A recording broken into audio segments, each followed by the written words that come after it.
about guns and how to shoot. So I did that. They didn't know what rifling was, how it spun the bullet, and centrifugal force kept the bullet on course. I talked a lot about guns and weapons because they were interested in that. Then after that, there was a time Lou said, I wanted to tell them the way you think. So I showed them a lot of stuff and it's scratching their heads. A lot of them are very uneducated people who don't know nothing about technology, except guns, automobiles and motors, electric motors. They knew that, but they didn't know enough about society, anthropology, human behavior. So I began to fill them in.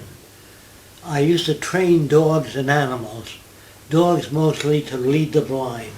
When I was a kid, they walked with a white stick. So I used to train dogs to take them down the street, and stop when there's a red light. Dogs can't see color, but they see shades. Yeah. So I learned how to do that. But a sweet old lady walked over and touched one of my dogs and said, what a nice, kind dog.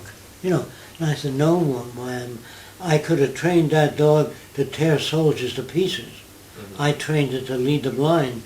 Dogs are neither good nor bad. Depends on the way they're brought up. Do you understand that? Yeah. She says, I never thought of it that way. I said, that's the way it is.